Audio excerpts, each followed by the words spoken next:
Me. And even more inspiring, he is the dad to 5 children under the age of 8. 2 girls.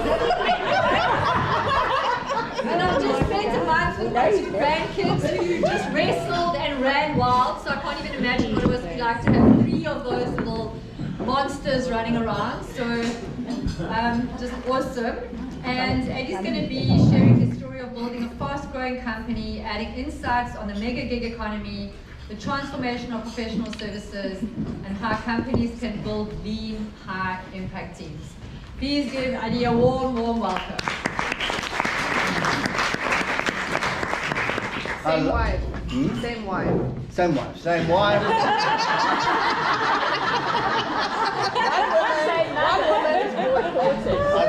I think every man in this world should only be blessed with 1 woman at a time,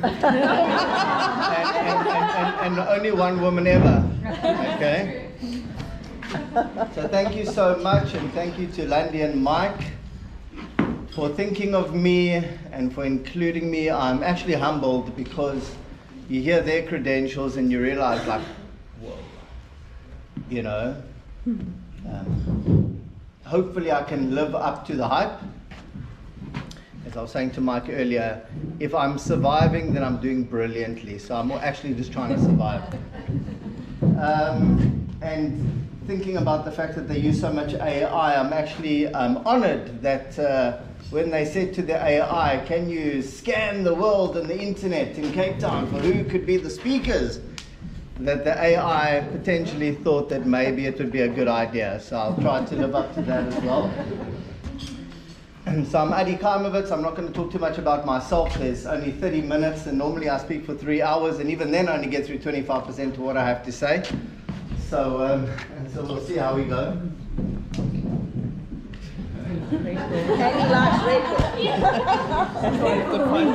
That's for the kids, not for you guys. So I started a company called Virtual Actuary, and I'm not an actuary, but currently we have grown over the last 7 years into the largest actuary consulting business in the country. Wow. And we obliterated what were the big consulting firms. We're now the biggest. And we've got clients in South Africa. We're the biggest provider in South Africa and Africa.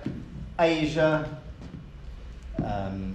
Australia, the fastest growing consultancy in Australia, South America, Switzerland, a whole bunch of countries. Okay, we provide actuary services to insurers and banks. So today we're going to talk about the mega gig economy, which is a collective of professionals that work together and form a business, and then in time, that business, while using the system of the mega gig economy, will grow into being the biggest corporation in the industry instead of the corporations that were there before. Why? Because of the principles. Okay, so we'll see. So an introduction. We all know the gig economy. Freelancers working job to job, chasing ratings on platforms like Fiverr, Upwork, and Uber. It was a step forward, more freedom, more flexibility, less corporate red tape, but let's be honest, it was also fragile. So this is kind of the trend that happened over the last, say, 6 or 7 years. Okay, and looking into 2035, in my opinion, the mega gig economy fits into the trend of what will happen. I believe that the mega gig economy will take over from the corporate world as we know it, in my opinion. The gig economy as we've known it is transactional. You work alone with no real backup, no infrastructure, and no compounding of your efforts. If you don't log hours, you don't get paid.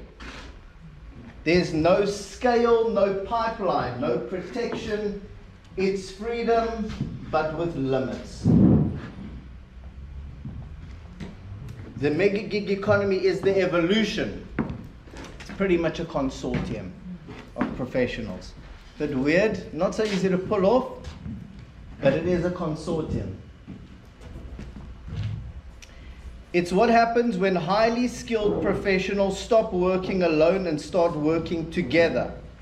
Think of it as the rise of consortiums and flash teams, professionals banding together under a shared brand with shared contracts, shared delivery, and shared upside. Sounds like a utopia. This model combines the agility of the gig economy, the scale of a corporate, and the trust of long-term professional relationships. Yeah, got it. We haven't been working together, but we're obviously on the same buzz. It's not freelancing, it's not employment, it's a self-regulating meritocracy. Ha, what a great term in this day and age, a meritocracy. You get there out of merit. See, DEI has been obliterated. It's a commission-based ecosystem. It's the future of work at scale, powered by purpose, peer review, and fair reward. And the best part, you don't need a loan, you don't need VC funding, you just need to find your tribe. Oh, they found the right speaker. You just need to find your tribe, build smart systems, and deliver real value. This is the model that built Virtual Actuary from zero funding, in fact we're still self-funded, to global scale, operating in over 17 countries and generating over 430 million in self-funded revenue. We did it without investors pushing us to move to the next funding round and growing way past our safe zone, just through collaboration, contracts, and happy clients. Today I want to show you how the mega gig economy works and why it outpaces the corporate model and how you can use it to future-proof your business by 2035. Any questions? Is this terminology, did you invent that? Or? Sort of. So hopefully if I say it enough times, then I won't be the only one talking about it. Revenue sharing. The problem with traditional startups, they need funding. Loans or investors leading to long-term debt or diluted ownership. That's what happens in all startups, basically. We want to run a team, we want to do all these things, we need salaries, expenses. That's a big problem. Revenue sharing is actually the way to go. You can convince people to join you, so I can't pay you now, but if we go get all the clients, we can split the money. That's a nice idea. So I didn't have any money actually when we started, so I had to come up with something quirky and smart. The solution, a consortium, allows professionals to bypass this by pooling skills, splitting revenue, and sharing infrastructure. What a novel idea. The message, you don't need funding, you need a well-organized group with contracts, processes, and shared goals. We didn't need a seed investor, we needed smart people and a smart model. So that's really the key, is people are so quick to spend money. We need an investor. Why? Because budgets. Let's do the forecasting. Show me your business plan. Let's spend money before we have made 1 cent. It's completely the wrong way to go about it, in my opinion. If you can convince a group of professionals in your industry to go on a journey with you full-time, this is not a mom and pop shop. We have 65 full-time actuaries and software developers. If you can convince people to go on that journey with you, then you say, look, I'll level with you. I can't pay you now, but if we go make some money, we can both make money together. It's a good starting point. Okay. And a starting point worthy enough to take us to the next slide. Isn't it necessary to have a big journey ahead, or is it also okay to have small things? I think it's good enough to be the size that you want to be, that it can make enough money that you can survive. If you can survive, you've achieved the goal. And you can have more children. You can have more children. The truth is as we started making more money, I started getting braver. And I'm on a good wave at the moment, but we've stopped at 5. It wasn't for the social development child grant, so that you could fund the business. I wish I could get a grant. The truth is that, you know, as the business has grown, I kind of just went with it, and we're on a good wave at the moment. You know, as long as we make good decisions and we don't like stuff it up, then we're actually doing great. And the truth is we want to be a global leader in the digital actuary, insurtech and fintech space. I'm super ambitious, but I've also been like in the gutter, you know, like starting from the bottom with nothing. So we'll grow as big as we can go, way past what's possible. As long as we don't make stupid decisions, then hopefully we'll be able to survive. But I'm quite ambitious, fortunately or unfortunately. Okay, slide number 4, the ships. The ships, the Navy. All right. Commission versus salary. The psychology of ownership. Because all of these ships really feel that they're part of something way bigger. Okay? Insight. Employees act like employees. Because we're trying to work out, why are we doing this? Why did we form a mega gig economy? Because employees act like employees, but partners act like owners. So if you can bring people together that can act like they own the success that can come, then you can achieve perfection, elite consulting services. Nobody's going to let everybody down. So you want ownership. That's what you want. You want people to feel like they own the success and potentially the risk of failure. In a consortium, everyone earns based on performance. The better the business does, the better they do. Not, I don't care what happened, I've got my salary coming. You want to avoid that.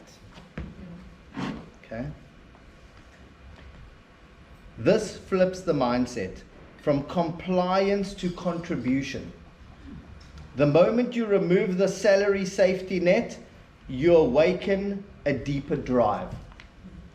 Of course, the revenue split is double what they would get as a salaried employee. But if we make nothing, you have nothing. We all are trying to avoid stuffing up by working brilliantly so that when the clients pay, we can split the money. Now it sounds impossible, but it is possible. I'm not going to try and explain how to do it today. I'm just going to give the principles, because the how takes a long time to get right. Okay. So that's the ship. They all feel if they let, you know, if one of the ships sees people, you know, the other ship's coming from the side, it's not my job. I've been told to go this way. Well, then you're all going to get taken out.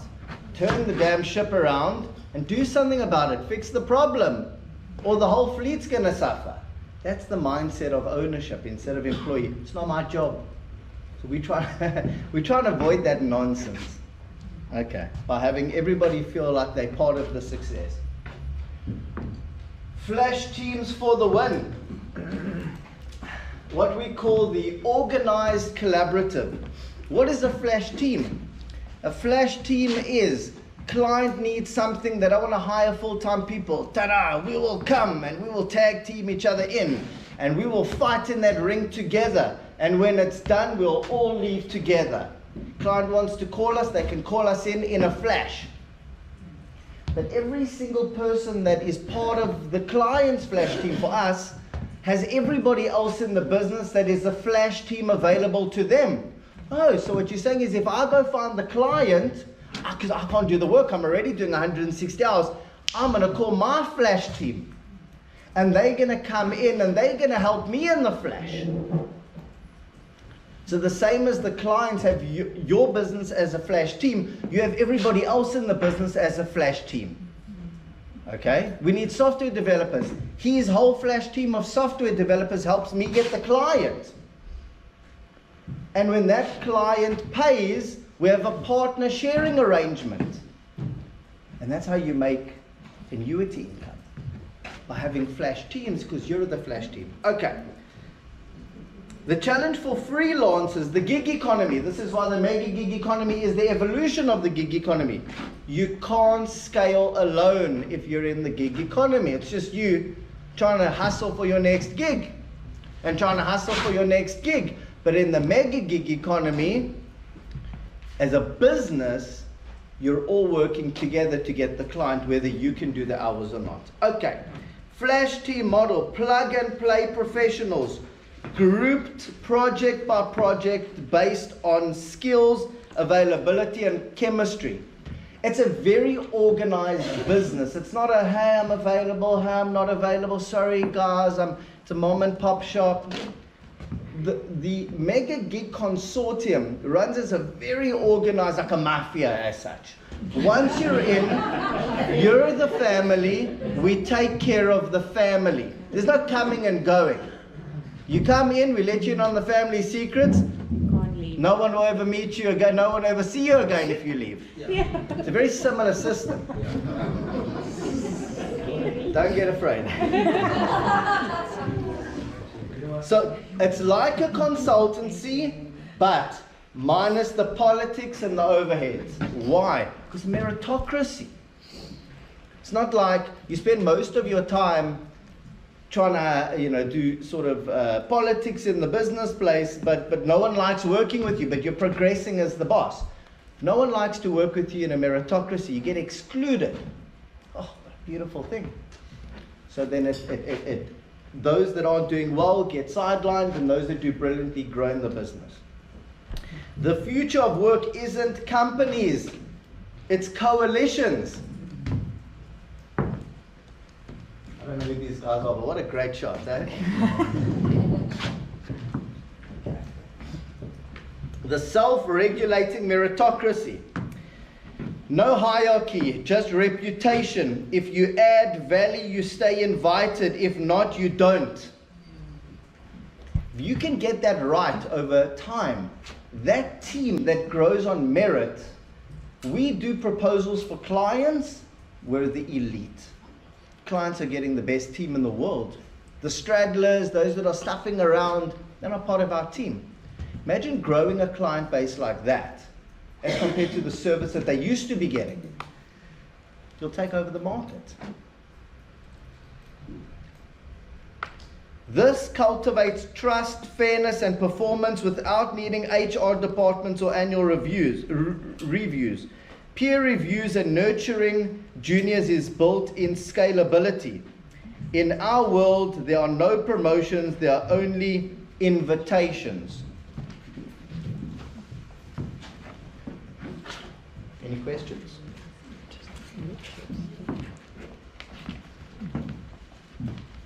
I know you said you're not getting into the how, but I can't help thinking about a how question. I mean, this all sounds fantastic, and in that image you had of all the ships sailing in the same direction. Someone has to be the orchestra in that, to make sure they're all sailing in the same direction. Absolutely. How do you get that right? I'm watching the time, because as I say, I normally have 4 or 5 hours or whatever, 3 hours. I've got like 11 minutes. Okay. So it is an organized collaborative, not just a collaborative. So what that means is that the management team that forms the mega gig, that does the contracts, that does the banking and the payroll, paying the people, the ones that decide whether we should take on a client or not, and the ones that decide whether we should bring in a partner from overseas or not, they are the managers, they are the organizers. So you have to have a head. There was a concept online about flash teams, and it was all very sort of automated, and the team would be able to decide whether the project's going to scale, and then they would advertise digitally and they would grow the team. But what you can't avoid in an unorganized way are crooks coming in and saying, oh, I like this. Let's throw it off. Now that I know who the clients are, let's throw the whole system off. They'll take on all these useless clients, and when the whole thing fails, I'll come in and we'll take on all the clients. So you have to be very organized, or you can have bad players coming in and stuffing the whole thing up. Who can come in, who can join the business, who can't join the business. You have to have a management team. So it runs like a company in the way that is very strict and is very organized, and the compliance is there, and you don't say things wrong. But in the rest of it, it runs as a mega gig shared revenue model. The company takes like an 18%, but the team splits the 82%. It's very organized. Okay. The comforts of home. So the gig economy, yes, the mega gig. So why would a mega gig overtake a normal corporation? It's also a lifestyle. You know, I don't want this bureaucracy. So it's the comforts of home. So it's like all the best part of working with none of the politics. Amazing. Okay. Lifestyle first, a career without compromise. The Consortium model enables digital nomadism, work-life balance, and flexible autonomy. So now, someone recently joined us. Excuse me, we got her to leave one of the bigger consulting firms. Not that big anymore, but she joined us. She had a bit of an issue. You know, they're going through like a fertility treatment, and like, you know, the problem is that she doesn't want to have to explain why she has to run off, and is that allowed? And I said, actually, we're a lifestyle business for actuaries. We'll work our business around your lifestyle. The team understands. If she's happy, she'll work brilliantly. She'll contribute brilliantly. Okay, guys, got to quickly run off for the next 2 hours. I'll be back. Tina will cover for me. Okay, cool, no problem. Hope everything's cool. She goes off, she does her thing, she comes back 6 o'clock. When the house is quiet, she sits at a computer and she contributes for the team because there's a deliverable the next day. Not 5 o'clock. 5 o'clock, overtime. You know, public holidays. You know, I'll work on a public holiday if I know that the client needs the work tomorrow, because at the end of the month when we put the timesheets in, the client's going to pay. We only pay the actuaries when we get paid. Cash flow is very important. Everybody knows if the timesheets are not accepted and the client doesn't pay, you don't get paid. Jeez. Okay, that's hectic. Okay, of course we negotiate 7-day after invoice payment terms. You try to get the biggest insurers and the banks in the world to agree to that. That's mashuga. I'm very mashuga, my friend. You see everything I told you about the business? You see everything I told you about the best elite teams, the cheapest pricing in the world because we're a lean business, everybody works from home. See all this fancy stuff about the best team, you know, efficiency, not trying to rip you off. You like all that? You want to work with us? But hold on, before we sign, because that's my job, is to add risk mitigation into the mega gig. Dear Mr. Client, you like all this stuff? When your procurement team gets hold of me and they send me your master services agreement, I'm going to change that 30-day payment term to 7 to 10. If you don't like it, see all this cool stuff I told you about? We'll walk away. And they sign. Okay. We're not building offices. We're building lives with purpose. You can be on a beach in Bali. Hey, I didn't even know you were in Bali. or at a kitchen table in Cape Town. The Consortium travels with you. You know, we were speaking about this before COVID, okay? And that helped a lot because, you know, clients didn't have what they call VDIs, virtual desktop interfaces yet. We were trying to convince them that we could service them from Cape Town into Asia or into wherever. Not, you know, and then COVID happened. Wow, and then we picked up all these global clients. It's just amazing. Everybody else had load shedding. You know, we had no load shedding. We had no problems. The clients were sending us laptops overseas. It worked brilliantly. Okay. Work should fund your lifestyle, not the other way around. So now I can relax because I kind of like spoke a little bit about the mega gig economy, and I've only got a couple of minutes left. So now I can try and explain the how. So the how is by telling a great story. If you want to form a mega gig or a business, you have to tell your story to those that potentially might want to like go to war with you. Like, okay, willing to risk my child's school fees if I go in this business with you. What you don't want is, I will pay you X amount of money. Is that good enough? Are you happy with that? Okay, cool. But if like we're not doing great, I'm going to have to pay you anyway. It's a big problem. It's fine if you've got all this funding, but then the investors taking all the money. So the how is you have to be able to tell a great story. Okay guys, look, we're going to split the money. I'm going to bring the pudding. I'm going to bring the clients. I've got this network, we're going to tap into it. That's my job, the marketing. I'm going to make your life easier when it comes to procurement, and you just work as an actuary. If you tell a great story how I'm going to bring the clients, and you're going to have enough work forever, and we're not going to bring more people into the consortium until your pipeline of work is for the next 2 years. And then we're going to be responsible and bring another person into the consortium. And then we're going to go get more clients, and then we're going to bring another person into the consortium. So what we also did over time is we built software for the actuaries, what we call InsurTech and FinTech. We're actually a SaaS business, which is a software as a service business. We build our own internal software, and then we deploy that software into the clients. Around 95% of our clients are using our software. That's actually like what we're building is a global SaaS InsurTech and FinTech business that we utilize the mega gig concept. So sort of to close off, and maybe if there's any questions, the corporation of the future is flash teams of professionals banding together, in my opinion, in a very organized way, using lean spending principles, so you don't have big expenses.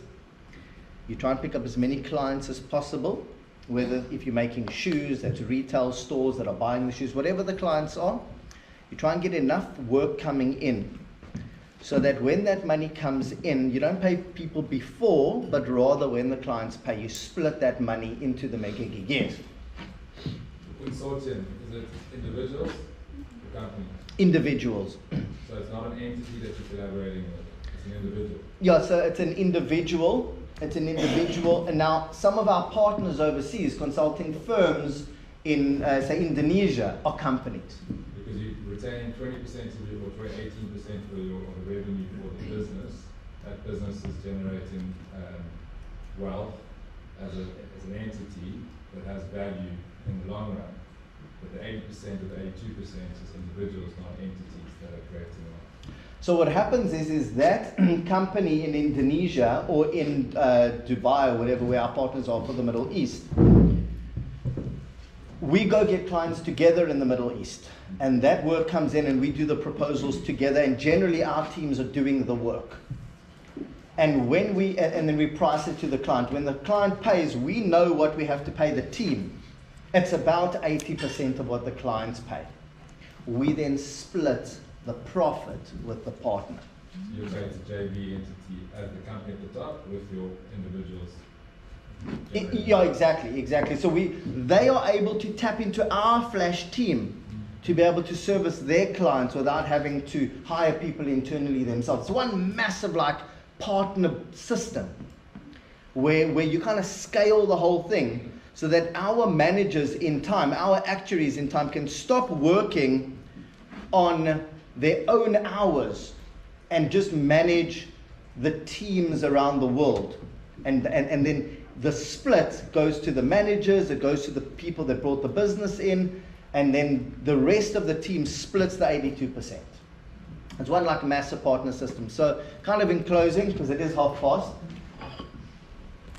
over the next 10 years, what should happen is you're going to see people feeling like employees and wanting to feel like employees, and companies hiring like corporations, to people not wanting to feel like employees, wanting to have like a shared ownership. And the company is saying, okay, well, let's bring people together in a shared ownership system. Let's operate as a company, as a mega gig consortium, and let's go take all the lunch away from other corporations. Because there's a whole world of clients out there. And when the clients realize the way that you operate, they should choose the consortium over a traditional corporation. Because they feel that fairness, they want to hire service providers that provide fairness, because the people are happier. There's efficiency. They're splitting the money. I want to work with that service provider. So the mega gig consortiums should in time become the big corporations of the future. And then last question, because it is half past.